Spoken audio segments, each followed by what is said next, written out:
Hey there everyone, it's Matt, and today I'm going to be reviewing a brand new 2012 Scion IQ. This one comes in silver, and you can see how ridiculously small this car is. We have them parked 3 for a normal 2 size car space. We have them back to back to back. And remarkably, I've been inside here and it has a lot more space than you would think, even seeing it from outside. Right here we have the key, unlock, lock, panic. What we're going to do is we're going to open it up, and I'm going to show you inside the hood here. This does have a 1.3 liter 4-cylinder engine. It's tiny. Everything in the hood is tiny, and unlike the Corolla, it's not unnecessarily heavy with the hood, but that's because there's basically nothing to hold up. You can just set it like that, or you can put the stem down and hook it in. But here you have your, you can say, minuscule engine. Everything looks pretty clean. Everything is where it should be.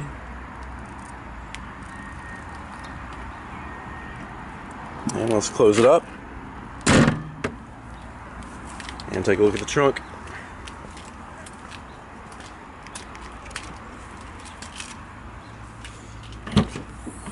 That little button releases it, and here you have your trunk space. Now, as you can see, you do have rear seats in this car. This car technically can fit 4 people, but with the front seat all the way back, you have no leg room, so you'd be putting stuff back there. But for this, you can put these seats down, and you do have a good amount of space. You take the headrests off, you can put them inside here if you'd like,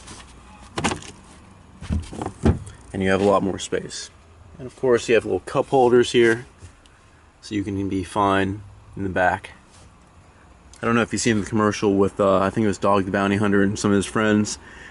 There's 4 guys in here doing donuts, and they had space. It's really cool. This car is actually really cool. So let's close this up. Good sound. Everything's solid. The doors, they sound really solid. They have a lot of sound dampening material around. This one here has hubcaps. Of course, you can always customize absolutely everything on the Scion. So you can choose any kind of style that you'd like, and if they don't have it here, of course, you can get the accessories later. But I just want to show you this outside again because it is ridiculously small and cool.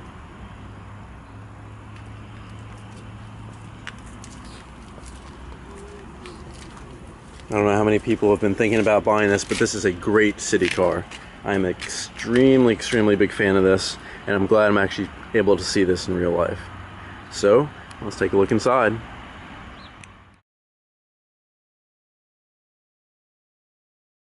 Okay, here we are inside.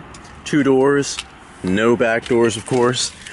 There would be absolutely no place for them. And of course, you can hear that again. Good sound dampening. Sounds very solid for a very small car.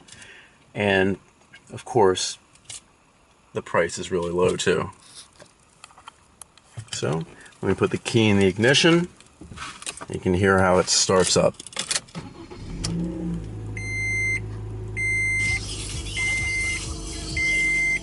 Turn the radio down. This is your center dial, speedo, tachometer, and you have some more information back here. Currently it's telling you the time, how much gas on your left, and the temperature outside, which is 66. It does feel a little bit hotter than that. And the odometer says 11 miles, if you can see it right there.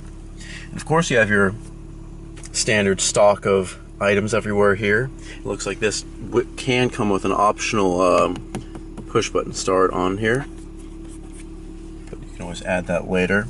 I like the styling on the side. This is a hard material, but when I see it glossy, for some reason it just passes, and I like it. I like how the little speaker is right here visible. But you do get some soft touch materials here for your arm. Unfortunately, in this one, you do not get an armrest, so you're going to be like kind of flopping around here, but that's okay. But I really like the interior styling. I like this. Usually, to me, this headset does not look correct. It looks out of place, but here it does look like it's, you know, stock, everything. But of course, you can change that too. You have your lock and unlock buttons, your USB for your iPod, or auxiliary for any other type of MP3 player, and of course your traction control on and off. Right here you have your charger, or if you still smoke, your cigarette lighter, but you know, that really doesn't matter anymore. Good cup holder, everything's wrapped up because it's new. And your shifter, which clicks a little bit, but you know, this is what you get with a very small car with a good low price. One touch, windows down, which I'm a huge fan of. I don't like waiting for my windows to go up and holding the button. And of course, one up.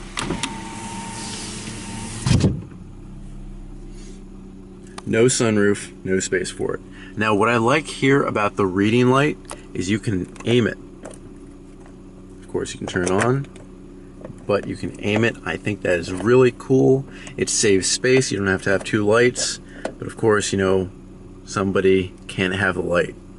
But go back and forth, and it could be good ambiance light or just good reading light. So we turn that off. The more and more I look at this car, the bigger I am a fan of it. There's your AC controls, which we will turn on right now. It's getting a little bit hot. It's not 66 degrees. Now here we are to where a glove box would be. But of course this car is tiny and the engine is going to be right there. There is no glove box. It may be shocking to you, and you know, I like spaces where you can put things in. You have your space right here, you have some space right here, and some cup space, but no glove box. So if that's a deal breaker for you, you know, unfortunately it does not have one.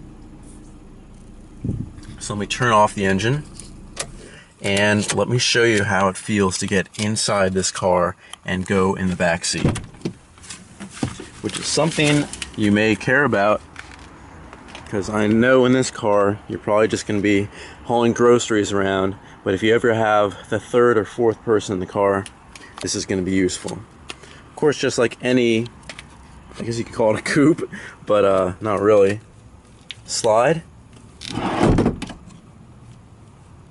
and seat up. You can see here are the seats. When they're folded down, you do get good flat space for anything you'd like. So we put these up. They're not the fanciest of seats. Let me sit inside here. Now mind you, the seat is fully up here, but I could still have it come back at least this much. So we do have some space. This is not going to be the roomiest car, of course, but it does give you the option of moving people maybe short distances. And of course you get little cup holders here, so you don't spill your drinks. This is the Scion IQ, and I'm a very, very big fan of this car.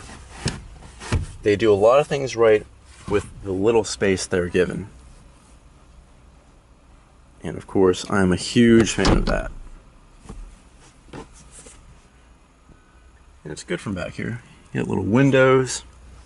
The visibility looks very nice. So let me go back up front.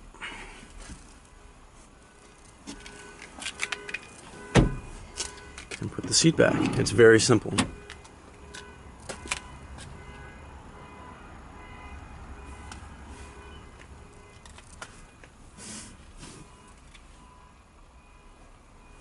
Very spacious.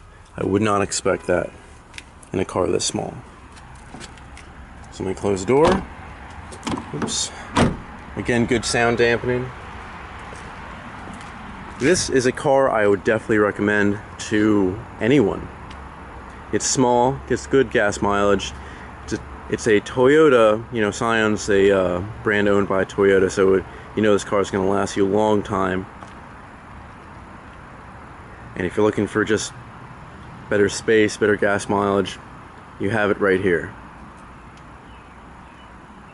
So this has been Matt. This has been a review of the 2012 Scion IQ. Please subscribe, watch my videos, comment, let me know what I'm doing right, what I'm doing wrong, and let me know how I can improve these videos. I bet you thought because this car is so small that this video would be half the length, but no, there's a lot packed in this little package. This has been Matt, and I'll see you next time.